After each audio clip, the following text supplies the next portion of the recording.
DG ISPR lieutenant general Ahmed Sharif Chaudhry ने कहा है कि पाकिस्तान ने 40 साल तक लाखों अफगान महाजरीन की मेज़बानी की है। उन्होंने जर्मन जरीदे के नुमाइंदे से गुफ्तगू में कहा कि अफगान महाजरीन की बाइज़्ज़त वापसी के लिए मुनज़्ज़म इक़दाम किए गए हैं। पाकिस्तान ने इंसानी बुनियादों पर अफगान महाजरीन के इनखला की डेडलाइन में मुतअद्दिद बार तौसीह की।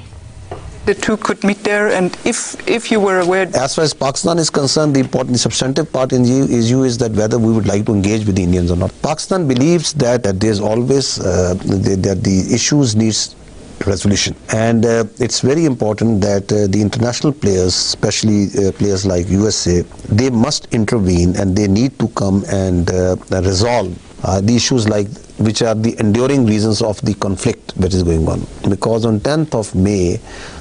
Actually, the only fire has ceased. It's ceasefire that happened. The conflict endures, whether it's the Kashmir issues, whether it is the state-sponsored terrorism of India, whether it is the rising extremism or Hindutva mentality, irrationality that has gripped India. It is important for the international community, through its mediation, the Indians are made to realize that this sort of irrationality and this strategic arrogance, the path of the hubristic attitude that they have adopted, it's not going to work. So I think first, I think the correct term is not insurgent. It's terrorist. So there's no insurgency in Pakistan, whether it's in Balochistan or Khyber Pakhtunkhwa. It's pure terrorism. And we have no doubt in our minds in Pakistan that each and every incident of terrorism that happens in Pakistan, behind that is Indian support and its abetment. So we have absolutely no doubt in it. You talk about the evidence. So this is one dossier that was given in 2001. Then there's a dossier that was given in 2003 to United Nations. Then there is the arrest of the Kulbhushan Yadav. Then this is a serving Indian naval officer who was involved in terrorism inside Pakistan. I will bring it into 2025. So it's a continuous, it's happening. In 2005 again a dossier was given. So Pakistan has been giving all these dossiers, and each dossier is full of the evidence to the international community, and in Sharm el-Sheikh it was handed over to the Indian Prime Minister at that time. I'll give you some numbers. Since January 2025, there have been 1,016 terrorists have been killed by Pakistan. We have suffered 762 shahadats, martyrs. Out of this, near to 300 are civilians. We have been carrying out, during this calendar year, we have carried out so far 47,900 intelligence-based operations. So this comes to approximately 190 intelligence-based operations per day. If you see this quantum of effort that is going on, and this terrorism, if it is only homegrown and home-supported, it would have been over way back. Just by the amount of threat that is coming out to Pakistan, any sane mind can understand that this cannot go on without external support and sustained support. You kill 1,000 and still they are coming. So there is a base of operation, because from where? Afghanistan. So there is a base of operation that the Indians use. The base of operation is Afghanistan. The whole terrorism that is being done is being executed by the Indians over there. So Indians have a playbook of using terror as a tool of state. In Pakistan, their main two tools are this Fitna al-Hindustan aka DLA and this Fitna al-Khawarij aka TTP. This is on 25th April. An Indian-sponsored terrorist, Abdul Majid, was apprehended near Jhelum bus stand, and we had put it out in the media and everywhere and shared everywhere. And we discovered ID bombs, 2 mobile phones and cash from them. Now this person, using these drones, we carried out his raid. We find an Indian drone from them, rupees, cash. There are hundreds of such examples where there is money transfers from serving Indian officers. They are transferring. They send drones with explosives, come to the Pakistani side. The terrorists take them up, plant them, send the pictures of the incident, of the people killed. There are telephone calls, there are audio calls, and there are instructions given. I understand, but it seems to me, from what I have heard, and also there is no public statement from any Western partner who have endorsed your claim. There are two reasons. One is that we must acknowledge that Indians have a much bigger information and disinformation machinery at their disposal. If you watch the Indian media also carefully, you will see that blatant lies, and they live with that, and they are, of course, as you saw in the Makkah Expo. The effort that the West needs to take, they have to then accept the reality that yes, India is a state-sponsored terrorist state, and at the same time you have those economic relations, and you have that notion of, the West has a notion of the net security provider. So there are some other roles, that some other lens from which the West looks towards the Indias. On the other hand, of course, there are claims that Pakistan is supporting terror. So that is part of that. That is part of that Indian disinformation campaign. That because this is a classic thing that you yourself do terrorism, and at the top of your lung you start crying that you are doing it. So, but I want to ask you, because there have actually been Pakistani officials, including President Musharraf, acknowledging that in the past Pakistan did have this playbook too. So can you explain when and how this strategy has shifted away from using these kind of tactics? Pakistan became a frontline state with the West, with the US especially, or these mujahideen who were instrumental in taking on the Soviets at that time. So once the Soviets left, so these were left there and the problem was left here. And there was a long period of civil war, which Pakistanis suffered and dealt with. Now because of that culture, and our society suffered because of that. Pakistan has paid one of the huge price for that. I think hundreds of thousands of people have been casualties.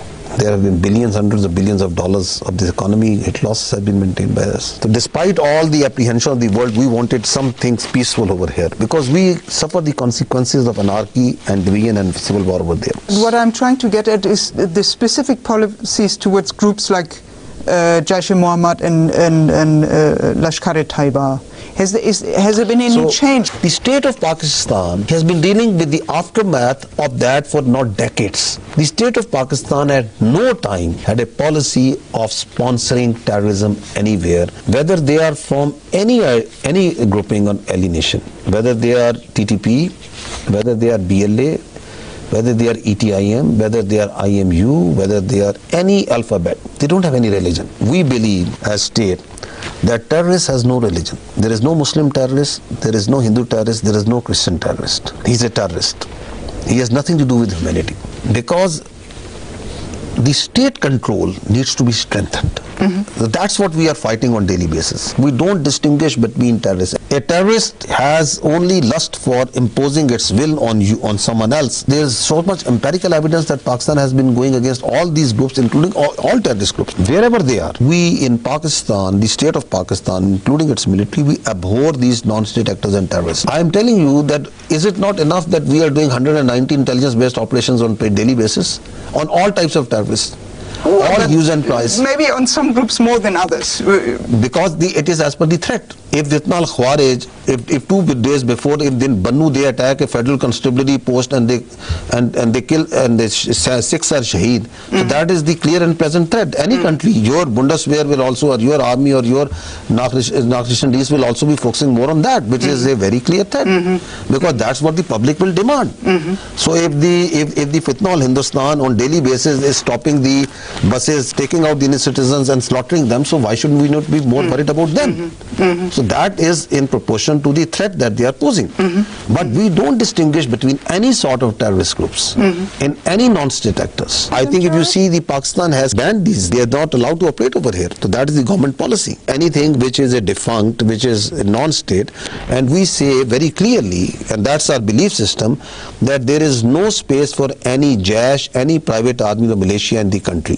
We don't believe that any person or any political leader has the capacity, has the authority to declare jihad by himself. Those 2 visits of the Field Marshal to the US, how important were they, or in how far did they help warming the relations to the US? USA played a very constructive role in the Mark-e-Haq between Pakistan and India. And we consider that the President Trump showed path-breaking strategic leadership here. That is a very significant role that he played.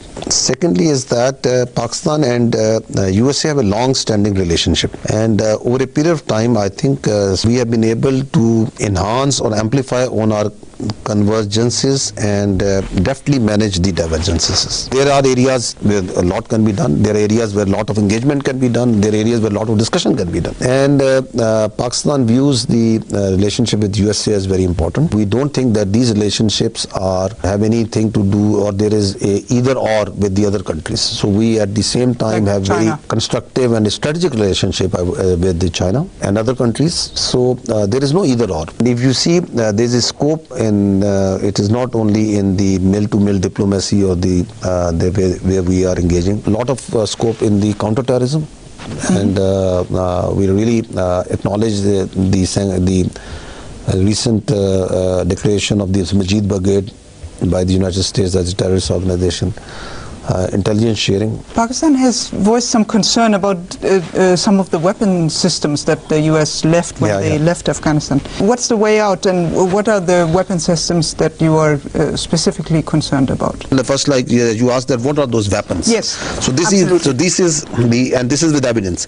So this is with Miawali Air Base was attacked on 4th November 2003. These were the terrorists killed, and these are the weapons recovered. And each weapon, this is M4, this is M16, these are all US made. We share all this data with the Americans. They do have that. Now this is after Indian Pahalgam. So this is 71 people were taken out in one go at one night. So these are those weapons. The amount that the weapons they have left is huge, and this is given in, I think, a SIGAR report, and this is itself the SIGAR report, which says that after withdrawal of the United States and NATO forces, more than $7.2 billion worth of US equipment has been left. It is 4,27,300 small weapons, part of which you are seeing here. 17,400 NVDs, again they are using that, and because of that the night capability of these terrorists has increased a lot, which is a real problem. There are more than 22,000 vehicles, 167 aircrafts and helicopters. Terrorists have no religion. So a terrorist who right now is in Fitna al-Khawarij, tomorrow for $100 per month more, he will be ready to fight anywhere else. Important is that that now I think there is a realization in all over the world that these non-state actors which are operating inside Afghanistan, they are not only a threat to Pakistan, they are a threat now to the region and to the world at large. We would like to know more as journalists about the thinking of the Army Chief of Staff about India and his ideas about, how to solve this problem. India externalizes its internal problems and internalizes its external problems. Now this is a very dangerous thing. They have a internal problem, which is the oppression of the minority, especially the Muslims. And there is a lot of empirical evidence that an objective person can see. If you see Kashmir, a small place, there are 1 million strong security forces, intelligence people in Kashmir. You put that many people in any part of Germany also, the people will rise. And this is there for decades. Any house, any day can be searched any time. Houses are bulldozed on small reports. So they have that internal issue. And you blatantly and blanketly say that all of this is Pakistan is sponsoring this terrorism. So you have an internal problem that you are externalizing it. You say that any terrorist act that happens in India, and we will go for Sindoor 2.0. So you are giving a blank check to all your police departments, intelligence agencies, we know what to do. And then you have an external problem like Kashmir. It's an internationally recognized dispute. It is on the UNSC resolution, who have asked, and we abide by it, and we advocate that let there be a plebiscite, let the people of both sides of Kashmir decide that what side they want, as per the agreement that was made in the United Nations. And you say, no, it's a bilateral issue, and it's an internal issue. No, it's not an internal issue. Now, coupled with it, the rising extremism and Hindutvaization of the Indian society and polity. They have Hindutvaized their military. Where was the Indian Army Chief immediately after Marke-Haq? He was going to some shrines and putting on saffrons and asking for blessings of the goddess for the Sindoor too. So well, I guess your Chief of Army Staff also went and prayed, right? We pray, all of us pray 5 times a day. But we don't go and we don't dramatize it. I want to ask a last question about Balochistan. Do you feel that the grievances that do exist are properly addressed? Balochistan is 44% of Pakistan. It's a very large area. Pakistan, if population is 250 million, the population of Balochistan is about 15 million. So let's talk in facts. Out of those 15 million, as per the last census, I can say that about 30 to 40%, maybe 40%, maybe one someone gets 30%, but I don't have the exact figures. They don't live inside Balochistan, because once the census happens, They don't live where? inside Balochistan. Because when census happens, if I am a Baloch and I'm living in Islamabad, I'll get myself counted as Baloch in Balochistan, because that is my permanent address. This is my temporary address. So about 10 million people actually live in whole of Balochistan, so in 44% of Pakistan. Out of these 10 million, more than 30%, I think about 34% are not Baloch, they are Pakhtun. About 30% are Brahui. And then there are settlers, there are Hazaras. So first see that how many Baloch are we talking about. Then more Baloch live in southern Punjab, who are ethnic Baloch, and in northern Sindh. Balochistan is part of Pakistan, will always remain part of Pakistan. It is very integrated with Pakistan. If you talk about missing person, okay, there are people who say that they are missing persons, okay. There are people who are part of this BLA, this Fitna in Hindustan. They give me the list of those people. They are all the missing. They take their posters. We kill these terrorists and we say, okay, this is the same man that was in the missing person list. Why was he missing? He was in Afghanistan, he was somewhere in India, somewhere getting training. Where was he?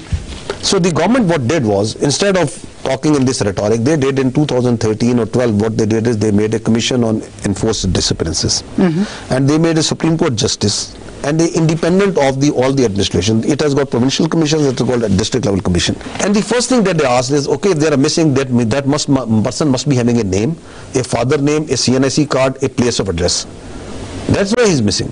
So the people who are saying there are tens of thousands of missing, we said, okay, if there are 50,000 missing, bring those missing in front of us. Half of these missing persons are those who are part of the BLA, who are terrorists, and this keeps on happening. So the Commission of Inquiry since 2011 has reviewed 10,405 missing person cases with 8,144 resolved.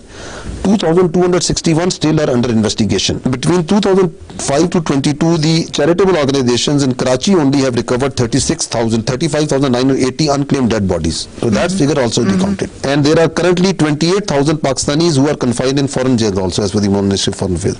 Now, missing persons out of this in Balochistan, if you see the total cases that were brought in case of Balochistan in front of the Commission were 2,911, out of which 2,459 have been resolved and tracked. So the only balance is 452 persons. So more missing persons are there in Punjab and Sindh, being larger provinces. There are more places were reported from there. Between 2005 to 22, the charitable organizations in Karachi only have recovered 35,980 unclaimed dead bodies. So this is everywhere. So they make politics out of whatever suits them.